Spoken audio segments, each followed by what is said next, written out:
Hello welcome back to my channel. അപ്പോൾ ഇന്ന് ഞാൻ ഹൈദരാബാദി ചിക്കൻ ബിരിയാണിയാണ് ഉണ്ടാക്കുന്നത്. അപ്പോൾ അതിന് വേണ്ടി ഞാൻ ഫസ്റ്റ് തന്നെ സവാള നൈസായിട്ട് കട്ട് ചെയ്തിട്ട് സ്ലൈസ് ചെയ്തിട്ട് അത് ഫ്രൈ ചെയ്തെടുത്ത് വെച്ചിട്ടുണ്ട്. പിന്നെ ഞാൻ ഇതാ ചിക്കൻ എടുത്തിട്ടുണ്ട്. ഇത് ഹാഫ് kg ഒരു 750 ഗ്രാമോളം ചിക്കനാണ് കേട്ടോ. അപ്പം ഇതിലേക്ക് ഞാൻ ഇഞ്ചി, വെളുത്തുള്ളി, പച്ചമുളക് ഇത് മൂന്നും കൂടെ പേസ്റ്റ് ആക്കിയതാണ്. അപ്പോൾ ഇഞ്ചി ഒരു 2 ഇഞ്ച് വലുപ്പത്തിലുള്ള ഇഞ്ചിയും ഒരു 10 അല്ലിയോളം വെളുത്തുള്ളിയും പിന്നെ ഒരു 5-6 പച്ചമുളകും കേട്ടോ. ഞാൻ കൂടുതൽ എരിവാക്കുന്നില്ല. പിന്നെ ഇതിലേക്ക് മഞ്ഞൾപ്പൊടി, പിന്നെ മുളക് പൊടി. അപ്പോൾ ഇതൊക്കെ എനിക്കൊരു കണക്കളവാണ്. അപ്പോൾ എന്തായാലും 1 ടീസ്പൂൺ മഞ്ഞൾപ്പൊടി, പിന്നെ 1 ടീസ്പൂൺ മുളക് പൊടി, പിന്നെ ഞാൻ ഗരം മസാല, ബിരിയാണി മസാല പൗഡർ, പിന്നെ ഞാൻ അതിലേക്ക് ആഡ് ചെയ്യുന്നത് ഞാൻ സാധാരണ ആഡ് ചെയ്യാറുണ്ടോ എന്ന് എനിക്കറിയില്ല. ഞാൻ എന്തായാലും കുറച്ച് മല്ലിപ്പൊടി ചേർത്തിട്ടുണ്ട്. ഒരു ചെറിയ ടീസ്പൂണിൽ പിന്നെ മല്ലിപ്പൊടി ചേർത്തിട്ടുണ്ട്. പിന്നെ അത് ആവശ്യത്തിനുള്ള ഉപ്പ്, പിന്നെ നമ്മൾ ഫ്രൈ ചെയ്ത് വെച്ചിട്ടുള്ള സവാള. അത് ഓവറായിട്ട് ആയിപ്പോയത് ഒരു ഗോൾഡൻ കളറിൽ നമ്മൾ എടുക്കണം കേട്ടോ. അതിൻ്റെ ചിലത് കുറച്ച് കൂടുതൽ ഒരു കരിയുന്നൊരു ഇതിലേക്ക് എത്തിയിട്ടുണ്ട്. അപ്പോൾ ചെറിയൊരു ശ്രദ്ധക്കുറവ് ഒരു ട്രിപ്പിൽ അങ്ങനെ ആയിട്ടുണ്ട് കേട്ടോ. അപ്പോൾ ഏതായാലും അല്ലാണ്ട് ഒരു ബ്രൗൺ കളറായി വന്നാൽ മതി. അപ്പോൾ അങ്ങനെ ഈ ഇതും കൂടെ ഇട്ട് അതിൻ്റെ കൂടെ ഞാൻ മല്ലിയില, പുതിനയില കട്ട് ചെയ്ത് വെച്ചത്, പിന്നെ നല്ലോണം കുറച്ച് തൈര് കുറച്ച് നല്ലോണം തന്നെ ഒഴിക്കുക കേട്ടോ. അപ്പോൾ എന്നിട്ട് ഇതെല്ലാം കൂടെ നമുക്ക് എന്ത് ചെയ്യാം, നല്ല രീതിയിൽ മിക്സ് ചെയ്തിട്ട് ചെയ്യാം കേട്ടോ. നല്ലോണം മിക്സ് ചെയ്ത് ലാസ്റ്റ് എന്താ പറയുക, ഒരു ജ്യൂസി മോഡലിൽ ഇങ്ങോട്ട് ആയി വരും ലാസ്റ്റ് നമ്മൾ ചെയ്ത് കഴിയുമ്പോൾ. അപ്പോൾ അത് ലാസ്റ്റ് പിന്നെ കുറച്ച് ചെറുനാരങ്ങൻ്റെ നീരും കൂടെ ഇതിലേക്ക് ഒഴിച്ചു കൊടുക്കാം. ഇനി സുർക്ക ആയാലും മതി കേട്ടോ, പിന്നെ വിനെഗർ അതായാലും മതി.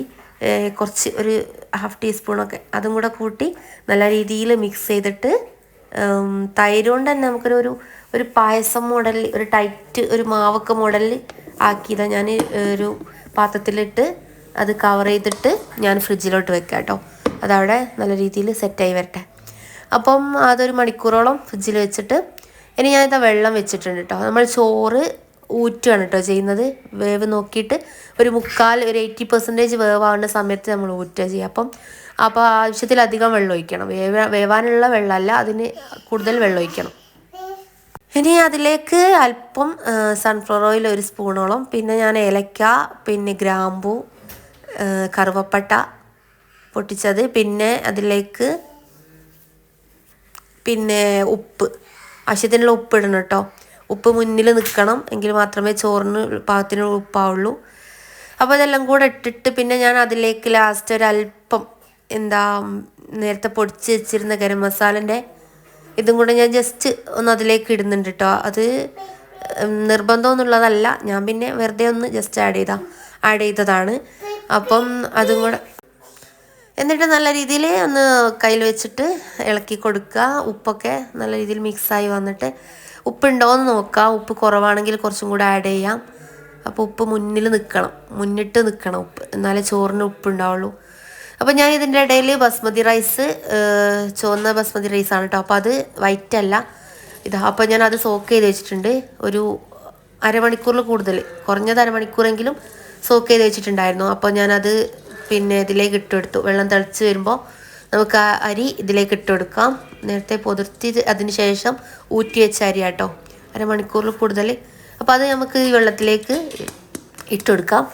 എന്നിട്ട് നമ്മൾ നല്ല രീതിയിൽ അത് ഒന്ന് ഇളക്കി കൊടുത്തിട്ട് നമുക്കതൊരു ലിഡ് വെച്ചിട്ട് കവർ ചെയ്യാം. ഇനിയിപ്പോൾ ഞാൻ ആ ചോറ് വെന്തപ്പോൾ ഊറ്റിയിട്ടുണ്ട് കേട്ടോ. ആ ഒരു വീഡിയോ ഞാൻ സത്യം പറഞ്ഞാൽ എടുക്കാൻ മറന്നതാണ്.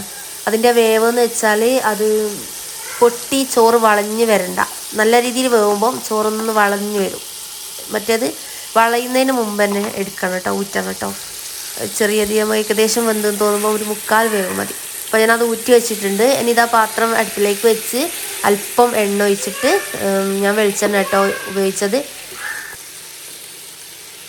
നമ്മൾ ഫ്രിഡ്ജിൽ വെച്ച് സെറ്റാകാൻ വെച്ച ചിക്കൻ മസാല കൂടെ ഇതിലേക്ക് ഇടുക.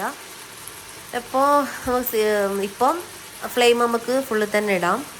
ഇനി നമ്മൾ ഊറ്റി വെച്ചിട്ടുള്ള ചോറ് ഇതാട്ടോ. അപ്പോൾ ആ ചോറ് ഇതിൻ്റെ മേലേക്ക് ചോറിടുക.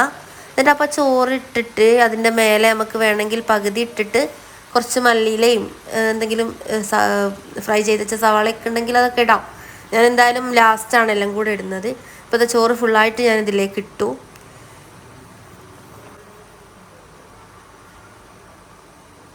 ഇനി ഒന്ന് നേരെ എല്ലാ ഭാഗത്തേക്കും ഒന്ന് സെറ്റാക്കി കൊടുക്കുക.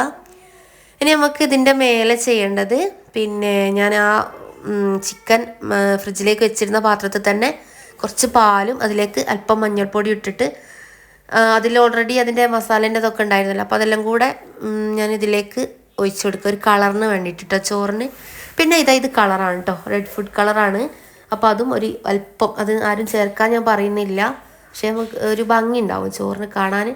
വേറെ ടേസ്റ്റിനൊന്നും വലിയ മാറ്റമൊന്നും വരില്ല, പക്ഷേ ഒരു ഭംഗിക്ക് വേണ്ടിയിട്ട് അല്പം ഞാൻ ഫുഡ് കളറ് വെള്ളത്തിലാക്കി ഞാൻ ഇതിൽ ഒഴിച്ചു കൊടുത്തിട്ടുണ്ട്. ആദ്യം ഞാൻ അല്പം പാലും അതിൽ അല്പം മഞ്ഞൾപ്പൊടി ഇട്ടിട്ട് അതാണ് കേട്ടോ ഒഴിച്ചു കൊടുത്തത്. പിന്നെ അത് റെഡിന് വേണ്ടിയിട്ട് റെഡ് കളറും. ഇനി അതിൻ്റെ മേലെ മല്ലിയില പുതിനയില കട്ട് ചെയ്ത് വെച്ചതും, പിന്നെ നേരത്തെ ഫ്രൈ ചെയ്ത് വെച്ച സവാള ഞാൻ കുറച്ച് എടുത്തിട്ടുണ്ടായിരുന്നു, അതും കൂടാണ് ഇതിൻ്റെ മേലെ ഇട്ട് കൊടുക്കുന്നത്. അപ്പം ഹൈദരാബാദി ചിക്കൻ ദം ബിരിയാണിയാണ്. അപ്പോൾ ഇത് ഞാൻ ബാംഗ്ലൂർ പോയ സമയത്ത് ഒരു വട്ടം കഴിച്ചിട്ടുണ്ടായിരുന്നു കേട്ടോ. അപ്പം അത് നല്ല ടേസ്റ്റായിരുന്നു. ആ ഒരു ടേസ്റ്റിലേക്ക് ഇത് ഞാൻ കഴിച്ചപ്പോൾ എനിക്ക് തോന്നിയിട്ടുണ്ട് ഏകദേശം. അപ്പം ഞാൻ ട്രൈ ചെയ്ത് നോക്കിയതാണ്. അപ്പോൾ അതാ നമ്മളിത് കവർ ചെയ്ത് വെച്ചിട്ടുണ്ടായിരുന്നു ഒരു 10-20 മിനിറ്റ്. ഇതിൻ്റെ കൂടെ ലാസ്റ്റ് അല്പം നെയ്യും കൂടെ ഇടണം കേട്ടോ. നെയ്യും കൂടെ ഇട്ടിട്ട് നമുക്ക് ഇത് ലിഡ് വെച്ച് കവർ ചെയ്ത് വെക്കാം ഒരു 10-20 മിനിറ്റ്. അതായത് ചിക്കൻ ഇനി ഇതിൽ നിന്ന് വേവണം. അപ്പോൾ ഫ്ലെയിം സിമ്മിലാക്കി വെക്കുക. ഇനിയിപ്പോൾ അതാ 10-20 മിനിറ്റിന് ശേഷം ഞാൻ തുറന്നപ്പോൾ അതാ അടിപൊളി ചോറായിട്ടുണ്ട്. അപ്പോൾ അടിപൊളി ടേസ്റ്റ് ആയിരുന്നു കേട്ടോ. എല്ലാവരും ട്രൈ ചെയ്ത് നോക്കുക. Thank you.